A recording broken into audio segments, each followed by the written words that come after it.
এরপর ধীরে ধীরে আমার শরীরের অবস্থা এতটাই খারাপ হয়ে গেল যে আমি রান্নাবান্না করার মতো আর কোনো সুযোগ সুবিধা পাচ্ছিলাম না। তাই বেশিরভাগ দিনই বাইরে খাবার খেতে হতো। আর বাইরের খাবার মানে তেল মশলাযুক্ত খাবার। এইভাবে চলতে চলতে মাসখানেক কেটে গেল। কাকিমা এসে একদিন আমাকে বলল, কাকুলি, তুমি তোমার বাড়ির লোককে খবর দাও, আর না হলে তুমি কয়েকদিন কলেজ থেকে ছুটি নিয়ে বাড়ি থেকে ঘুরে এসো। তোমার শরীরটা দিন দিন খুব খারাপ হয়ে যাচ্ছে। আমার মনে হয় তোমার ভালো ডাক্তার দেখানো দরকার। প্রতিদিনই আয়নার সামনে দাঁড়াচ্ছি, কিন্তু সেভাবে কিছুই বুঝতে পারতাম না।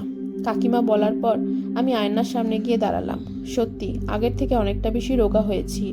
যেসব জামা কাপড়গুলো গায়ে ফিটিংস হতো সেগুলো কেমন ঢলঢলে লাগছে।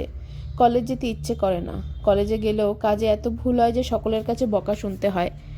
একদিন সকালবেলা ঘুম থেকে উঠে আমি স্নান করতে যাব, তখনই মাথাটা কেমন ঘুরে গেল। আমি মাথা ঘুরে অজ্ঞান হয়ে পড়ে গেলাম। যখন আমার জ্ঞান ফিরল, দেখলাম কাকিমা আমার মাথার কাছে বসে আছে। কাকিমা আমার মাথায় হাত বুলিয়ে দিয়ে বলল, চিন্তা করো না, শরীরে দুর্বলতার থেকে এমনটা হয়েছে। আর আমি তোমার বাড়ির লোককে খবর দিয়ে দিয়েছি, তারা কালকেই চলে আসবে। সেদিন সারাটা রাত কাকিমা আমাকে খুব সেবা করলো, একেবারে নিজের মায়ের মতো। এমনকি রাত্রিবেলা উনি আমার কাছে এসে ঘুমালো। পরদিন বাড়ি থেকে বাবা আর মা আসলো। আমার শারীরিক অবস্থা দেখে মা তো কান্নাকাটি করে একসা।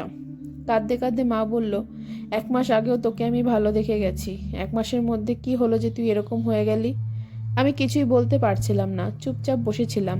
কাকিমা আমার মাকে বলল, আপনারা পারলে কদিনের জন্য ওকে একটু নিয়ে যান, ভালো ডাক্তার দেখান, আর তার সাথে পারলে কোনো ভালো ঠাকুর বাড়ি দেখান। মা অবাক হয়ে জিজ্ঞেস করলো, ঠাকুর বাড়ি কেন দেখাবো দিদি? কাকিমা বলল, দেখুন, কথাটা আমি ওর সামনে বলতে চাইছিলাম না, তবুও বলছি। 6 দিন আমরা বাড়ি ছিলাম না, মেয়ের বাড়িতে গিয়েছিলাম। এক প্রকার বলতে পারেন ওর উপরে ভরসা করেই রেখে গিয়েছিলাম সব কিছু। সেখান থেকে আসার পর থেকেই ওর মধ্যে একটা পরিবর্তন দেখতে পারি। ও ঠিকমতো খাওয়া দাওয়া করতো না, রান্না বান্না করতো না, এমনকি আমাদের রান্নাঘরটা নোংরা করে রেখেছিল। তাছাড়া নিজের ঘরটাও একেবারে এলোমেলো করে রেখেছে। এমনটা আমি আগে কখনো দেখিনি। ও ঘরের একটা জায়গায় কয়েকটা ভগবানের ছবি রেখেছিল, সেখানে প্রতিদিন দুবেলা ধূপ জল দিত, সেটাও দেয়া বন্ধ করে দেয়। ফুল পচে গলে গেছে, মাকড়সার জাল পড়েছে। এমন কেউ নিজেরও যত্ন নেয় না। সকালে কোনো রকমে উঠে কলেজে চলে যায়, বাড়ি ফিরেই ঘুমিয়ে পড়ে। রাতে আমি জোর করে তুলে মাঝে মধ্যে খাওয়াই, এক একদিন তো না খেয়েই ঘুমিয়ে যায়। বাড়িতে তো রান্নাবান্না একেবারে বন্ধ করে দিয়েছে। কোথায় কি খাচ্ছে কিছুই বুঝতে পারছি না। এসব কিছু ইগনোর করেছিলাম। তবে সব থেকে অবাক লাগলো 4-5 দিন আগে। রাতে বাইরের লাইটটা বন্ধ করতে ভুলে গিয়েছিলাম। ব্যালকনি থেকে দেখলাম আলো জ্বলছে। আমি তাই বেশ মাঝরাতের দিকে উঠে বাথরুমে যাওয়ার সময় একবার নিচে আসলাম আলোটা বন্ধ করব বলে। তখন ওর ঘরের সামনে আসতেই টের পাই ও ঘরের মধ্যে কারো সাথে খুব নিচু স্বরে কথা বলছে। আমি ভাবলাম হয়তো ফোনে গল্প করছে, তবে ঘড়ির কাঁটার দিকে তাকিয়ে দেখি রাত 2:45 বাজে। এত রাত অবধি ও কার সাথে কথা বলবে? তবুও কিছু ভাবিনি। আমার একটু কৌতূহল হয়। আমি পরদিন আবারও রাতের বেলা ওর ঘরের কাছে যাই। দেখুন, এইভাবে আড়ি পেতে কারো কথা শোনা খুবই নিম্নরুচির কাজ, কিন্তু আমি কৌতূহল দেখাই তার কারণ অনেক কিছু। আমি কাকুলির মধ্যে অনেক পরিবর্তন দেখতে পেয়েছি। ওর এমন অদ্ভুত ব্যবহার, ওর শরীর দিন দিন ভেঙে যাওয়া, সব কিছুই আমাকে ভাবিয়ে তুলেছিল। ঠিক এই কারণেই আমি ওর রাত্রিবেলা কি কথা বলে, কার সাথে কথা বলে, সেটা শোনার আগ্রহ প্রকাশ করে ওর ঘরের সামনে গিয়ে আড়ি পাতি। এইভাবে পরপর 3 দিন ওর ঘরের থেকে আমি ওর কথাগুলো শুনি। এইটুকুনি বুঝেছিলাম ও কারোর সাথে ফোনে কথা বলছে না, কিন্তু কার সাথে কথা বলছে, কেউ কি রাতে ওর কাছে আসে, আমার কৌতূহল বেড়ে যায়। 4র্থ দিন আমি ঠিক করি, আজও যদি শুনতে পাই ও ঘরে কারোর সাথে কথা বলছে, আমি বাইরের জানলা থেকে দেখার চেষ্টা করব। যেহেতু রাতে জানলাটা খোলা থাকে। বিশ্বাস করুন, 4র্থ দিন আমি যখন ঘর থেকে বের হই, ওর ঘরের জানলার কাছে যাই, দেখি একটা কালো লম্বা ছায়া মতো কিছু ওর জানলা থেকে সরে গেল।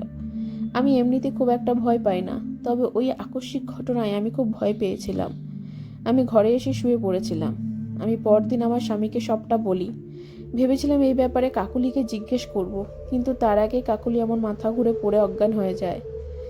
এই সব কিছু শোনার পর মা বাবা ভয় পেয়ে যায়। মা জিজ্ঞাসা করে, দিদি, আপনার বাড়িতে কি কিছু আছে? দেখুন, বিগত 36 বছর আমরা এই বাড়িতে থাকছি, আজ অবধি এমন কিছু অভিজ্ঞতা হয়নি। আমার মনে হয় ওর উপর কারো নজর পড়েছে। যাই হোক, এরপর আমার কলেজে মেডিকেল লিভ দিয়ে আমাকে নিয়ে যায় বাবা মা। ডাক্তার দেখায়। বাড়ি ফিরে গিয়ে আমার শরীরের অবস্থা আরও বেশি খারাপ হয়ে যায়। হাসপাতালে ভর্তি থাকতে হয় 9 দিন। ডাক্তার বলে প্রেশার লো, শরীর অপুষ্টিতে ভরা, এছাড়া আর কোনো রোগ নেই। আমাদের বাড়ির কেউ এসব নজরদোষ বিশ্বাস করতো না। তারা বলে চিকিৎসা করলেই সব ঠিক হবে। কিন্তু মায়ের মন তো মানতে চায় না। মা তখন বাড়ির সবাইকে লুকিয়ে কোনো এক পীর বাবার কাছে যায় এবং সব শুনে পীর বাবা আমাকে দেখতে চায়। কিন্তু আমার যা শারীরিক অবস্থা, আমাকে নিয়ে যাওয়া সম্ভব নয়। এদিকে ওনাকে বাড়িতে নিয়ে আসলে বাবা যেটু অশান্তি করতে পারে। তখন পীর বাবা আমার মাকে বলে আমার একটা ছবি আর আমার ব্যবহার করা না ধোয়া একটা পোশাক যেন মা তাকে দেয়। মা সেটা নিয়ে যায় এবং পীর বাবা জানায় আমার ওপর কালো জাদু করা হয়েছে, আমাকে মেরে ফেলার জন্য। আমার উপর পিশাচ চালনা করা হয়েছে, যে আমার আত্মাকে নিয়ে যাবে এবং আমার জীবনী শক্তি অর্ধেক সে নিয়ে নিয়েছে। আমি খুব অল্প দিনের অতিথি। এদিকে ডাক্তারের চিকিৎসাতেও আমি ঠিক হচ্ছি না। মা তখন তার হাতে পায়ে ধরে বলে, বাবা আমার মেয়েকে বাঁচিয়ে দিন। পীর বাবা তখন তার নিজের সমস্ত ক্রিয়াকলাপ করে আমাকে বাঁচানোর চেষ্টা করে। মা পীর বাবাকে জিজ্ঞেস করেছিল এই কাজ কে করেছে। পীর বাবা বলেছিল তোদের খুব কাছের মানুষ, তোদের আত্মীয়। কি নাম বাবা?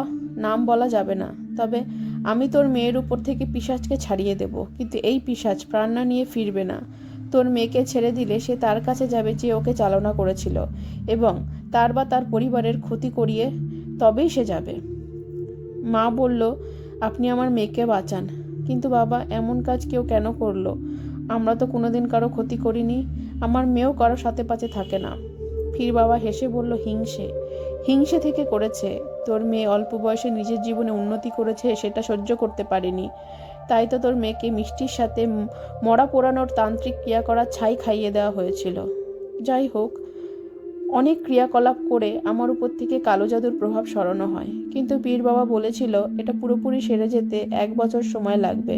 ততদিন আমাকে খুব সাবধানে থাকতে হবে। কারো দেওয়া কোনো জিনিস আমি যেন না খাই, সে যত কাছের মানুষই হোক না কেন।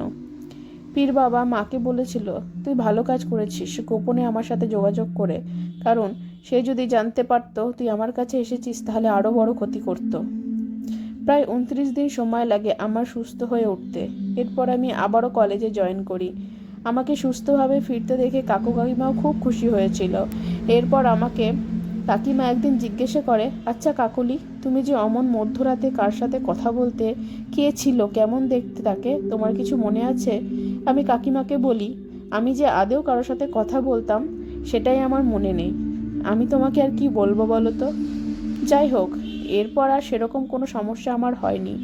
তবে এরপর 3 মাসের মাথায় আমার জেঠুর ছোট মেয়ে মারা যায়। মেয়ের শোকে আমার জেঠিমা মানসিক দিক থেকে একটু বিকারগ্রস্ত হয়ে পড়ে। আমরা সকলেই বুঝতে পেরেছিলাম আমার উপর যে কালো জাদু করা হয়েছে সেটা কে করেছে, কিন্তু আমরা মুখে কাউকে কোনোদিন কিচ্ছু বলিনি। চাইলে মা বাবাকে বলে সংসার আলাদা করে নিতে পারত, কিন্তু তেমন কোনো কিছুই করেনি। যেহেতু জেঠি অসুস্থ হয়ে গিয়েছিল, তাই ওই এক সংসারেই থেকে মা সংসার করে গেছে। আমার মায়ের বক্তব্য যে তোর ক্ষতি করতে চেয়েছে সে তার শাস্তি পেয়েছে। আমি কাউকে শাস্তি দেওয়ার কে? আমার এখন বিয়ে হয়ে গেছে, আমার একটা 2 বছরের বাচ্চাও আছে। আমি নদিয়াতেই থাকি আমার বরের সাথে। আমার এইখানেই পরিচয় এবং প্রেম, তারপরে বিয়ে। এখন ভালো আছি। আমি শুধু একটা কথাই বলতে চাই, মনের মধ্যে কখনো কাউকে নিয়ে কোনো হিংসা রেখো না। সবাই সবার যোগ্যতাতেই সাফল্য অর্জন করে। হিংসা শুধুমাত্র মানুষের ক্ষতি করে। তুমি অন্যের ক্ষতি করতে চাইলে তোমার ক্ষতিও হবে, এটা বিধাতার লিখন।